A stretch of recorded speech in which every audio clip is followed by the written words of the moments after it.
about the worst financial model you've ever seen. So this one did get me thinking a bit, because what is it that makes a model bad? What makes it the worst? So I think the one I've gone for, though, is one that we were auditing some years ago. The way we do that is we look at find all the unique formulae, we check each of those, and 62% of those had some kind of error or query about it. So it's very important to think about the human aspect of modelling and what goes around it as well. The assumptions we make and bias that can creep in and all these sorts of things. So we have a more tightly defined standard in-house than the financial modelling code, but in the wider world, having something that procurement people can point to and say you should use something that complies with this, I think that's helpful. I think there's a few basics which pretty much everybody probably should stick to, and that things like copying formulae across and not using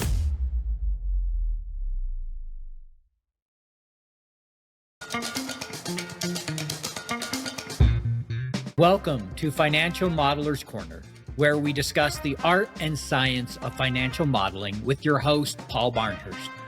Financial Modeler's Corner is sponsored by Financial Modeling Institute. Welcome to Financial Modeler's Corner. I am your host, Paul Barnhurst.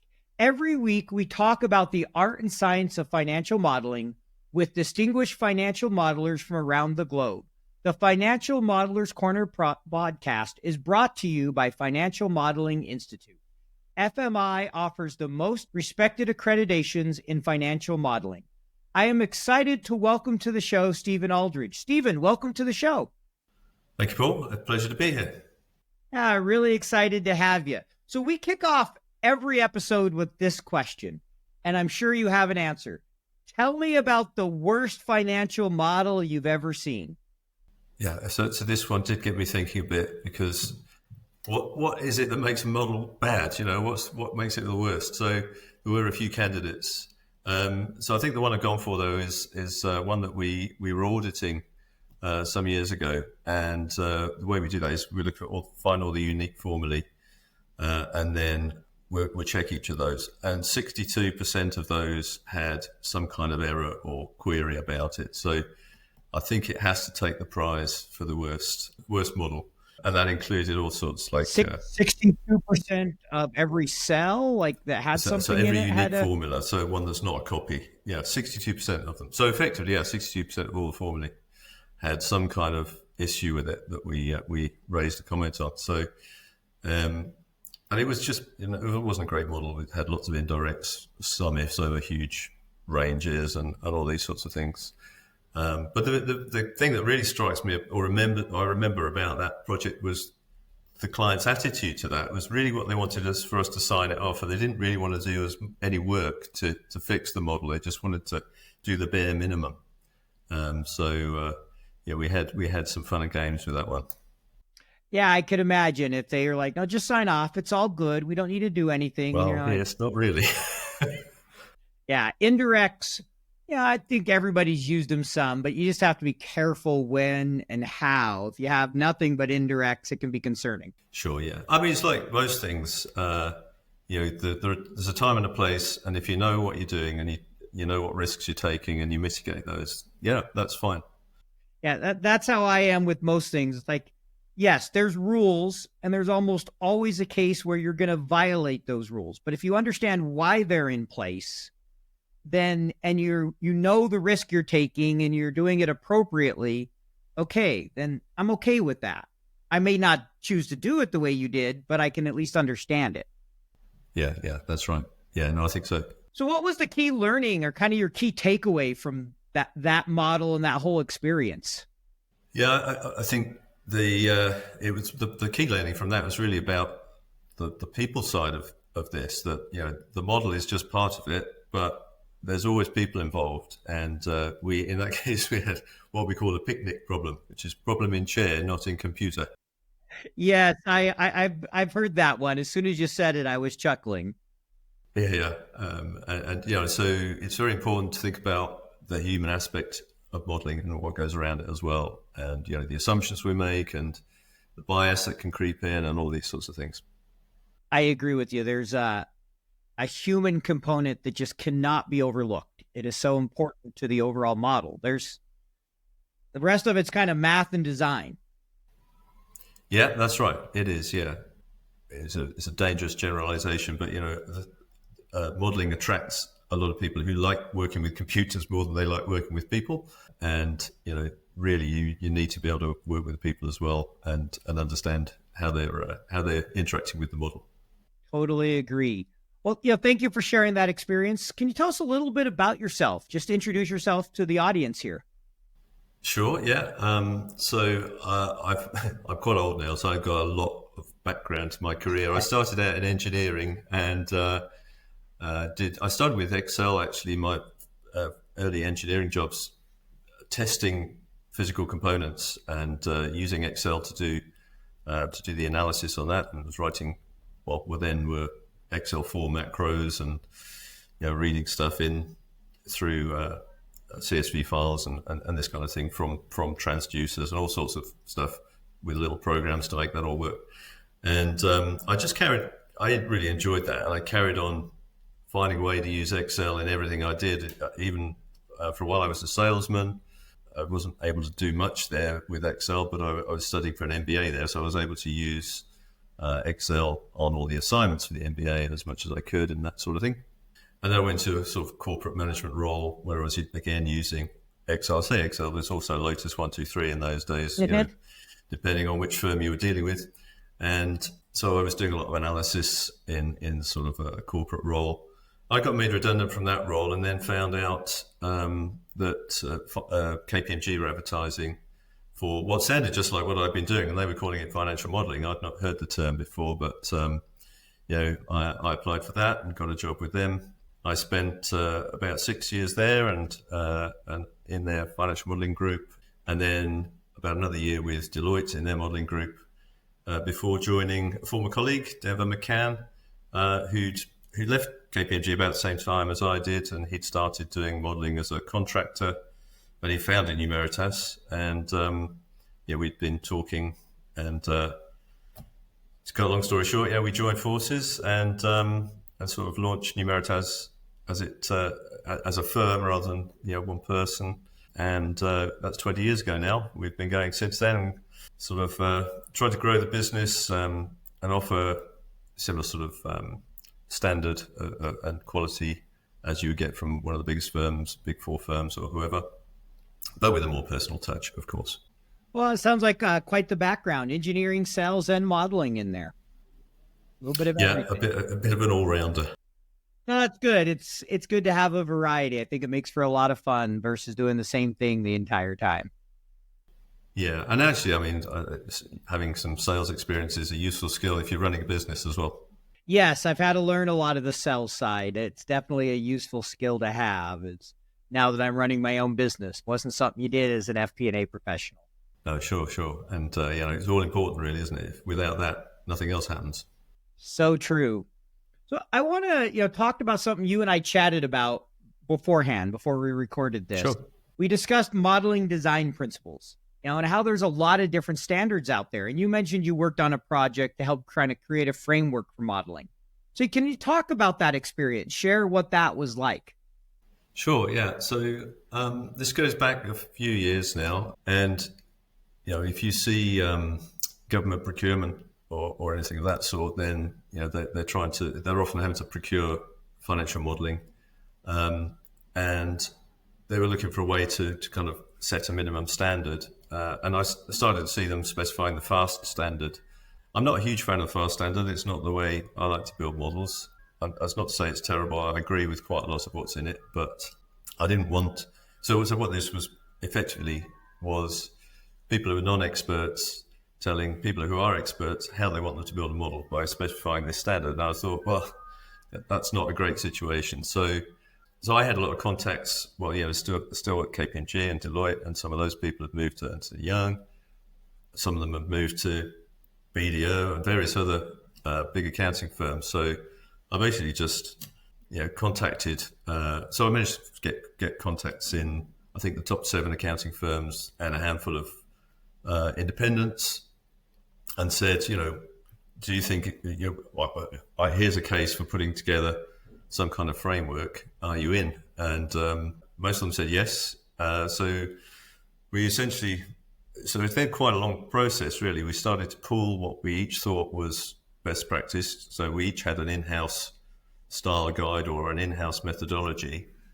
We essentially put those on the table and then argued points out and debated over which points we all agreed on, which points were different, and tried to come to some kind of consensus about what we could all agree on as a framework that allowed the broad range of modelling approaches, but provided some kind of useful guidance if you didn't know really where to start. Got it. That makes a lot of sense. And I'm like you, I've read the FAST, and to me it just felt overwhelming. I'm like, really? You want me to follow this many pages of rules? Like, I'm going to spend 6 months just understanding all this. Yeah, well, I mean, it's I know how it originated because I know the guys who originally wrote it, and they did come talk to us at the time and said, "Will you adopt this?" And we said, "Well, it's a bit too prescriptive, a bit too down in the detail. If you take it up a level, then we will." But they went ahead with the way it was, and I think that was really because they were hiring. It was originally a methodology of a single firm, and they were hiring MBA graduates and teaching them from scratch how to build models. So they needed a set of rules that they would all stick to. So that's it's very much rules based, but it doesn't allow for a great deal of creativity, I think, in the way you set out your inputs and things like that. And I've got a few other problems with things like sign conventions and things like that. So I prefer something that's a little bit high level in terms of the sort of direction it gives. So how did you worked on that project and try to come up with some kind of framework? How did you come to the conclusion what you thought was the right level? Because it feels like that's always kind of a challenge is, what is that right level? How descriptive do we want to be versus how general do we want to be? Yeah, and that was one of the biggest challenges, really. And also when you've got like about a dozen firms all, but that was one of the interesting things that I took away from that is that these are all professional firms all doing this as a specialism, but each had a slightly different way of doing things depending on their focus, exactly what, who their clients were, or if they were doing mostly mergers and acquisitions, or if they were doing mostly project finance and so on. So in the end, and that was, partly why it took so long because, trying to find a consensus was tricky, but what we ended up settling on was things that we recommend or suggest is a good thing, and things that we suggest you avoid. So we kind of left a fair amount of latitude, if you like, in exactly the approach you take. So we came up with things like you should have a sign convention. We didn't specify necessarily what it was, but that you should have a sign convention. I know I have a preferred sign convention, but not everybody agreed on that. So this was very much a work of a large number of people rather than it's not my standard. Sure, it was a group of people where you all had to come together and try to find consensus. And that ended up just to sort of finish the story. We then wondered, what do we do with it? Do we form an organisation and publish it? There was no appetite for doing that. So in the end, what we did was basically hand it over to the ICAEW, who kind of adopted it, and they sort of redrafted it, so putting it into more layman's language, and published it as the Financial Modelling Code. Yes, and I recently shared that on LinkedIn. The code. Yep. I thought it was good. I browsed through it. I didn't read everything, but the guidelines and the general rules all made sense to me. There were one or two areas where I'm like, I might see it a little different, but in general, overall, it's like, all right, this seems solid and not. It felt like it struck a good balance between being very rules based and not being so high level that you can't implement anything. I thought overall it was a pretty solid document. So what was maybe your key takeaway or learning from that whole experience? What did you take away from that project?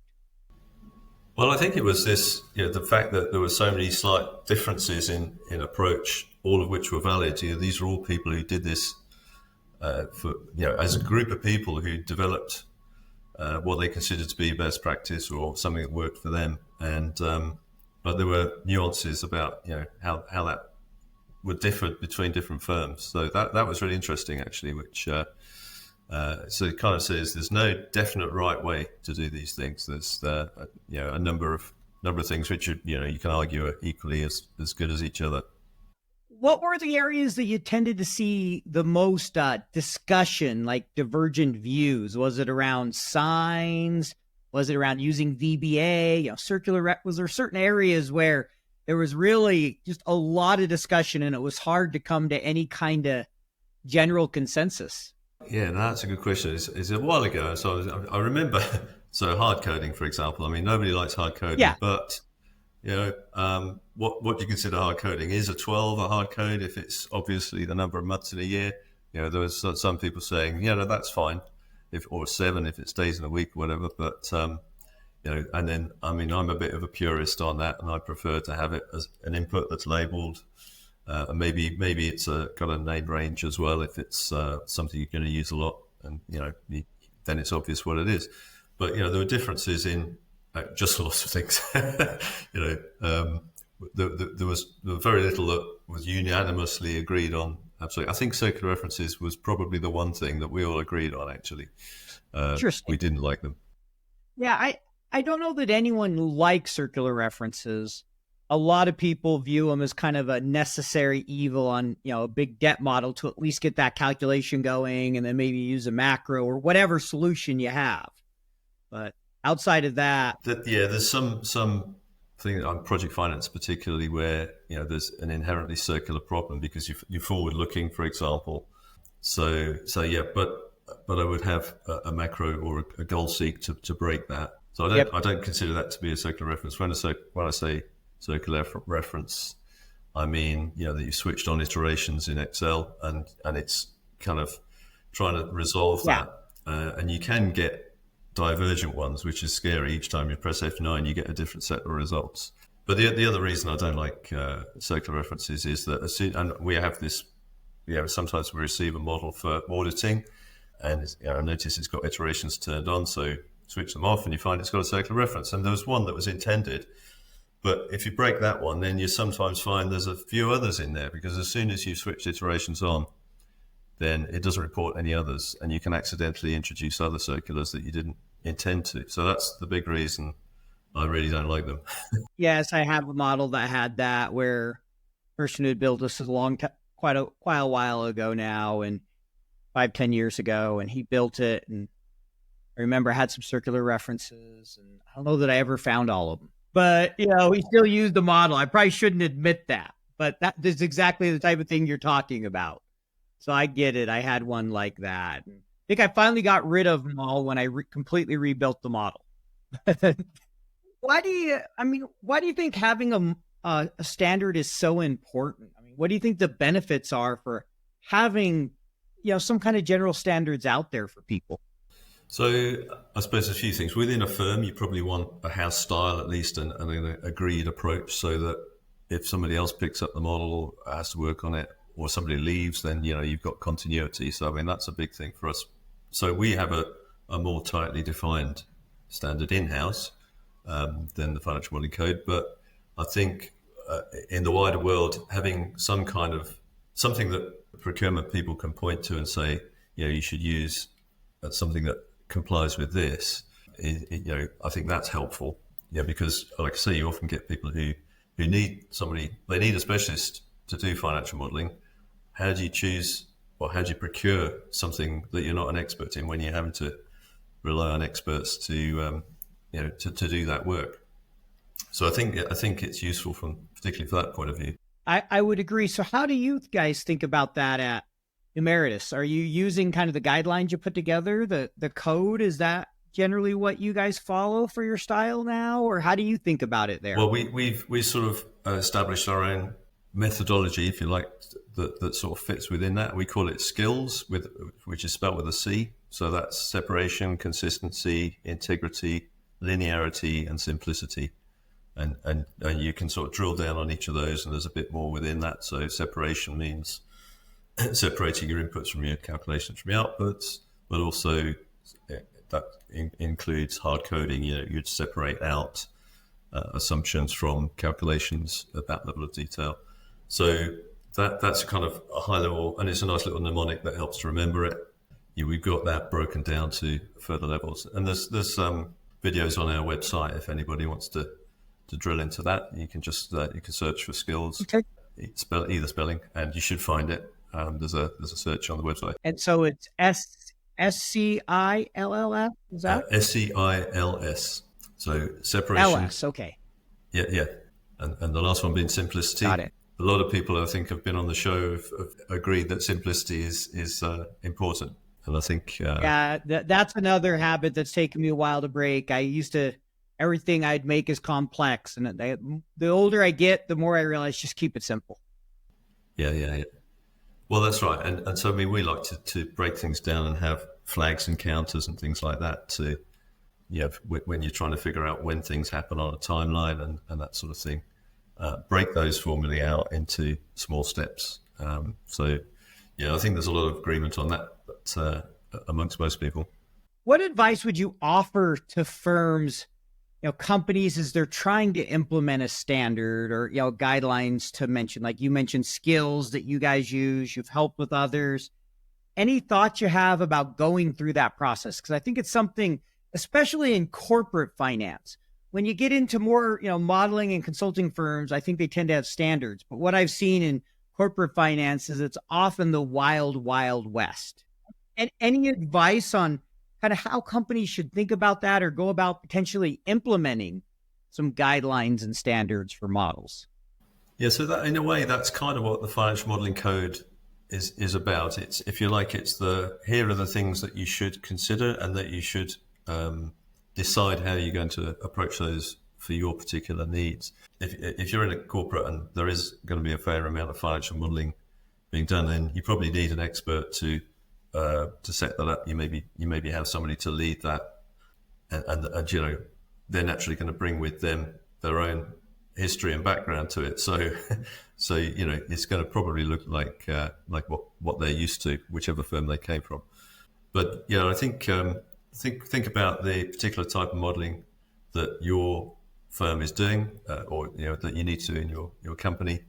I think there's a few basics which pretty much everybody probably should stick to, and that things like copying formulae across and not using hard coding.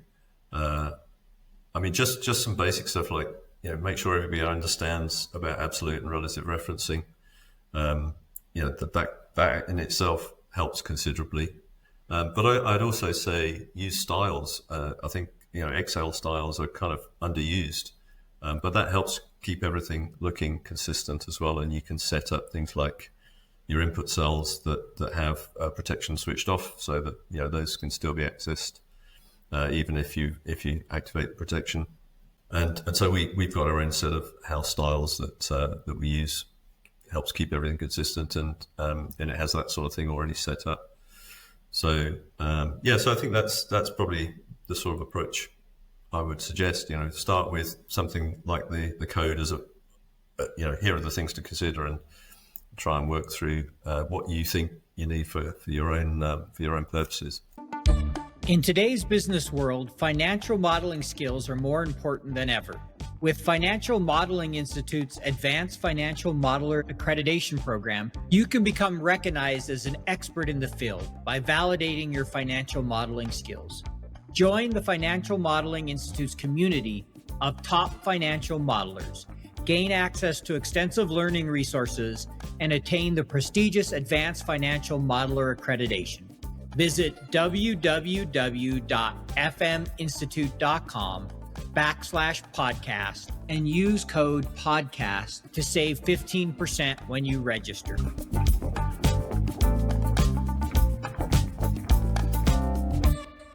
think that's good advice, and I'll make sure to put a link to the code in the show notes for people so they can access that. Next question, I want to kind of switch gears a little bit. I was reading a little bit about some of the stuff you have on your website and different things before we did this podcast. And one of the things I came across is just the importance of prototyping before you build a model, that you're a big believer that we should spend some time prototyping. Can you talk about why you see that as such a big benefit? Why should we do that before we jump into Excel and just start building that model? Yeah. So I mean, that's part of the process, and you kind of alluded to it there that you need to be. There's a whole design part to building a model, and that's about understanding the business. What are the important things? What are the key drivers, and so on. So then there's also that human element again. There's that. How are people going to interact with this, and that will depend on who the users are. It might not. Or it may be more than one person who deals with the different part of a different set of inputs and things like this. So, but you also want to make sure that it's easy for them to use. So I would say particularly around the input areas, we often mock those up so that they can see what that looks like, and also then what units it's going to be in, and should this be a percentage or should it be an absolute value, and those sorts of things. You easily test those even if you just mock up the inputs. So I think it's really it helps the user to see what they like to get, and if they think, oh no, this isn't this isn't what I would imagine, what about these things, then you're getting all that out in the open before you start coding, and it's much easier to do it at that stage. If you've already started to build a whole bunch of calculations and then you have to reconfigure things because in our case, the client or the user, is saying, this doesn't look right to me. I would prefer it to be like this. Then, it's a lot harder to do it later on. Yeah, I mean, it's kind of like I like to compare the modeling process a little bit to home building. Nobody just starts building a home, right? You go to the architect, you get blueprints, you have them done by somebody who's qualified. You have an inspection process and kind of step by step. And there's a lot of similarities to how a model should be built. Unfortunately, and you've all been guilty of it, a lot of times you just jump into Excel and start building. And that's usually when you end up with what I like to call Franken models, kind of that Frankenstein model that you get all done and you just like, what have I built? I'm a big believer in that. There is some value in just stepping back and thinking about things. There is, and we will sort of sometimes even sketch out schematics and show the client, in a more complex model, then, you might have a portfolio. And so, you'd set things up perhaps with a sheet for each unit and, sum through those, or you may do it differently. You may do it in blocks down, or, so you need to think about how you're going to lay these things out. And we're also thinking about future proofing. We try and ask the client, where do you think this might go in the future? So that not necessarily that we build it now, but so that we don't kind of make that difficult in the future. Yep. And close the door on anything. Makes a lot of sense. Next question I want to ask you, as you look back over your career, what's the most enjoyable modeling project you ever worked on? And what made it so fun? What did you love about that project? Yeah, so there was one project. There's been a few. I mean, I've enjoyed many projects, and this is going back a little while because I don't do quite so much hands-on stuff, start to finish these days. But going back a while, I was the primary modeler for a big project with Electricity Northwest, which is we in the UK we have distribution network operators. So these are the guys that manage all the wires, all the grid in their local area. This company had been part of another company, United Utilities, and it spun out as an independent firm, and so it didn't have lots of things. It was basically just a bunch of technical specialists and then a whole load of consultants, really, initially to get them off the ground. So I built them a model with some help from a colleague, and this was the whole company. So it was all the regulatory stuff, it was all the statutory stuff, it was a whole bunch of holding companies with bonds being issued at different levels with different risk ratings and cash moving up and down. And then they wanted a macro to optimize it all, and so I built them a button and the button said show me the money on it. And you click the button to optimize it. It got multiple different versions of finance. So what did I enjoy about it? It was just I really got under the skin of the company, really kind of got to know it thoroughly. And this model had just about all the challenges you could imagine in it. So it was really, really kind of fun to get stuck in with that. Yeah, it sounds like that could be a challenging but fun model. And I love the button at the end, show me the money. That's great. I'm sure they got a laugh out of that one when they saw it. They did. There was an investment banker there, one of the people who one of the shareholder companies, and he wanted that button that said "Show me the money." Yeah. Yeah, no, I could see that. You got to have a little fun in the process for sure. Yeah, absolutely. Appreciate you sharing that. Next question here is, I know you run your own podcast. You do the Forward Thinking CFO podcast. Can you tell us a little bit about the show, kind of how it came about and what is it all about?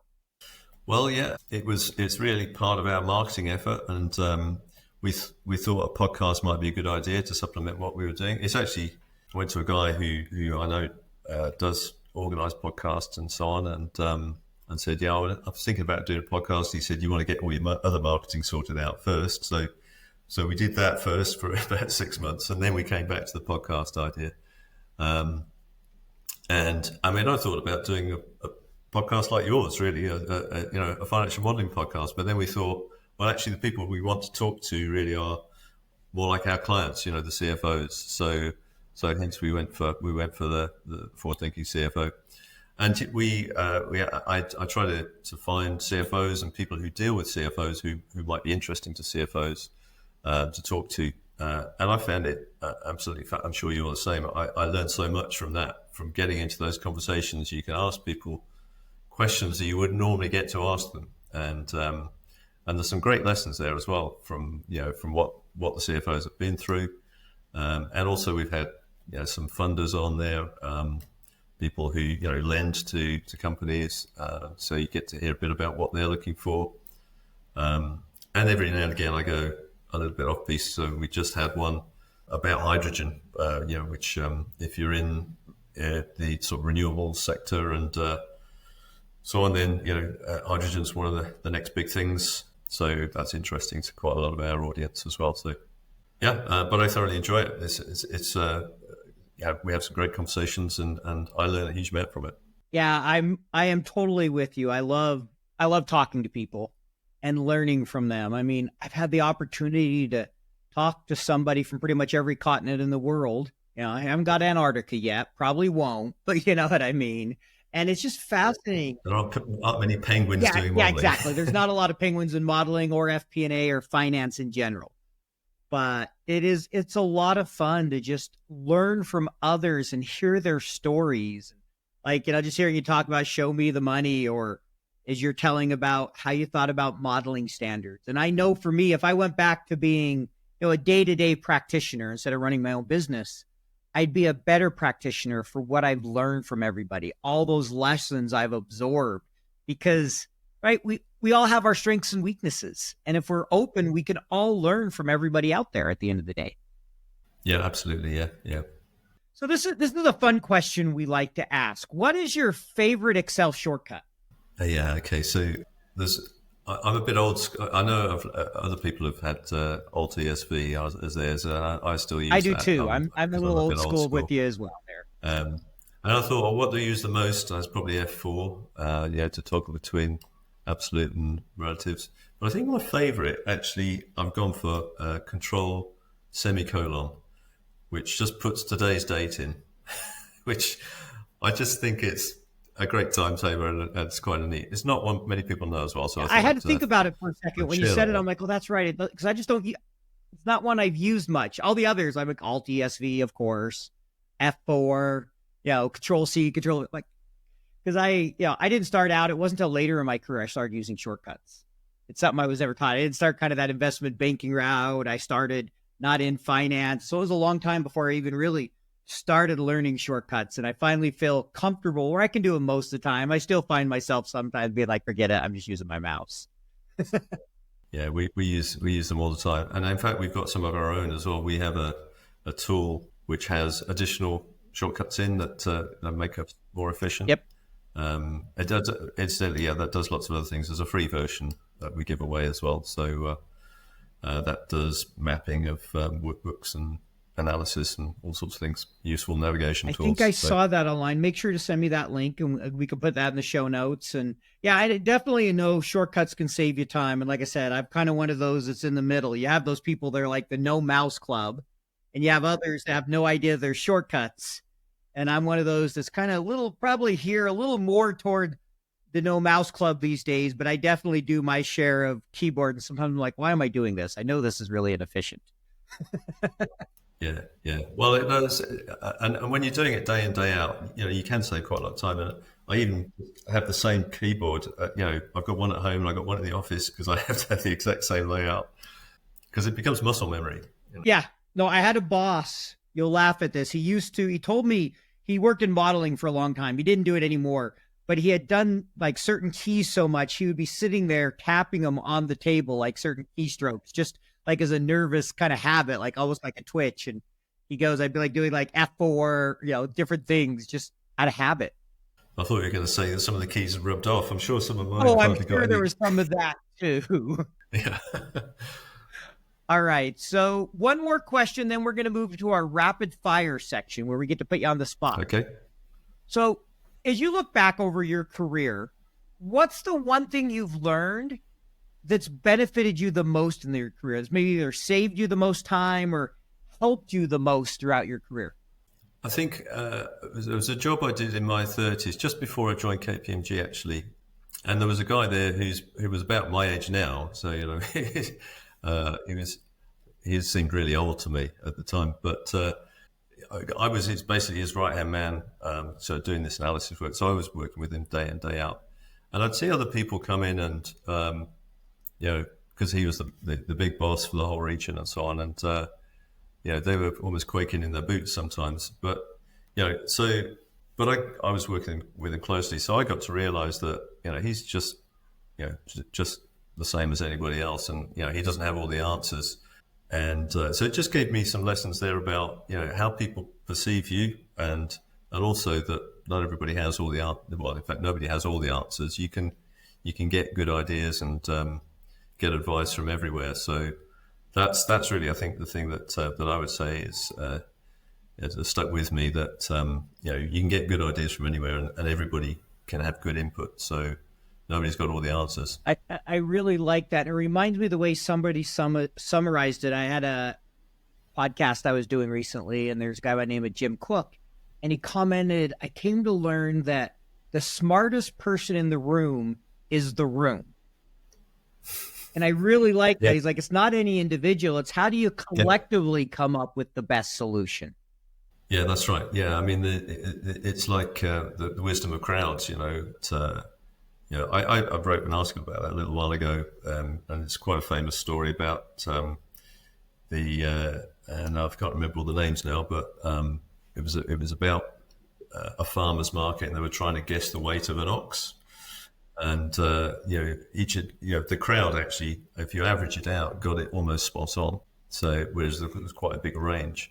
So yeah, there is wisdom in crowds. Yeah, and that's actually the example I shared when I was chatting with them. Not the ox, but just they've done a lot of studies where count the number of M&Ms or Skittles or whatever, and you get a lot of people high, a lot of people low. But generally, when you take the average of all those people, it's pretty close to the answer. Yeah, that's right. It's that idea. There's a lot of wisdom in crowds. You just have to be able to contain them sometimes. But that's another story. Yeah. That's probably a whole podcast, isn't it? Yeah. All right. So rapid fire. How this works is I got to think about 10 questions. You get no more than 15 seconds to answer each of them. And you can't give me an it depends. So you have to pick a side. And then at the end, you can elaborate on one or two where you're kind of like, yes, I can answer that, but there's this and this and this you need to think about. Because all of these, are nuanced. That's why we do this. So here we go. Circular or no circular references? No circular. Yeah, I knew the answer on that one. VBA or no VBA?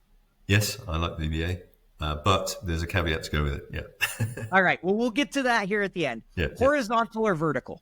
If you mean timeline going across, horizontal. Not timeline more. Do you like to put all your schedules on one sheet, or you like to use a lot of sheets? A horizontal type model, or kind of stacking it in one sheet? Do you have a preference? Yeah.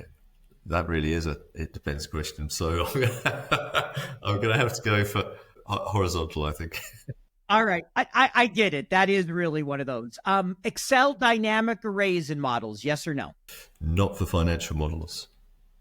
Okay. External workbook links, yes or no? No, but yeah, we can talk about that one maybe as well. Yeah, this is what makes it fun. Named ranges or no named ranges? Yes, I like name ranges. And we talked quite a bit about... Yeah, sparingly. Sparingly? Yeah, I could buy that. I've had a few people say that. The next one, I think we spent about half the show talking about kind of the formal standards. Yep. So we'll move on past that one and just run to the next one here. Will Excel ever die? Not before I do. I've had a few people say that. I had one responded with, yes, but just don't happen in my life. Yeah. Will AI ever build the models for us? Some would argue it already is, but I don't think it will in a useful way anytime soon. Fair enough. Yeah, that's a question. There's a lot of nuance to. That's kind of a discussion in and of itself. Are you a believer you should use like sheet cell protection in models? Yes or no? Yeah, I'd say use protection. I probably generally wouldn't use a password, but it just helps avoid accidental damage. Sure. So the next question here, do you believe financial models are the number one corporate decision-making tool? Yeah, I think so. Yeah. Okay.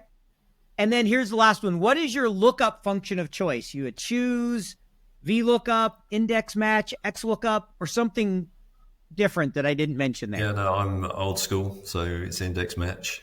And I like that. That's a common one. Yeah, I like that because you can separate the index and the match, and sometimes you can use the match multiple times and save yourself some coding. Yeah, no, I like that. I finally started using XMatch some. Yeah. Because you get the extra arguments. It's just I've never really, just hasn't been a habit. We all kind of use match, and I was doing something. I'm like, I really should use XMatch. That would have solved this problem I had. Yeah. I mean, some of the new functions are really powerful. Yeah, but yeah, I'd like to say to some extent it is habit. Yep. So you wanted to elaborate on the VBA one a little bit. I think that's one you wanted to elaborate on. Yeah, there's a couple. So VBA, yeah, I think so. I would generally not use it in the way of sort of custom functions or things like that. I think it's great for tools. We've built loads of tools. Like I say, some we give away, but those have really made us very efficient. And also, when you're doing that sort of project finance, circularity breaking stuff, then just a simple macro there typically to drive a goal seek. So you just click a button and drive a goal seek. But I'd say avoid it for actually doing calculations. Yeah, that's what I've heard a few people say. Like, use it for formatting. You're talking about tools, things like that. But don't be writing a bunch of custom functions with VBA. We can do that with Lambda now if we want to be dangerous. Well, that's right, and that's I think the same. I would apply the same there. I know other people might disagree, but I would tend to avoid that if there's a simple way to do it using regular formatting. And then I believe there was one other you wanted to elaborate on. You remember which one that was? What did it say? I think external workbooks. I mean, generally you don't want to do links to external workbooks, but sometimes I know that people feel they need to. Or what I would say is, if you do, then have a kind of an airlock. There's an identical sheet in both, so that the links between those are sort of just one-to-one. And that's a way to reduce the risk of that. I wouldn't recommend it. I still say avoid it, but if you do have to, then that's the way to do it. Yeah, I try to avoid it. I've used it some, and I've been bit a few times, and so I really try to avoid it. Yeah. No, I mean, like I say, I think try to avoid it as much as possible. Yeah, I agree. Well, I really appreciate you joining me. That kind of leads to the end of the show here. Just have a wrap-up question for you. Yeah. If you could offer one piece of advice to our audience to be a better modeler, what would that be? I think it would be keep the user at the center of everything you do.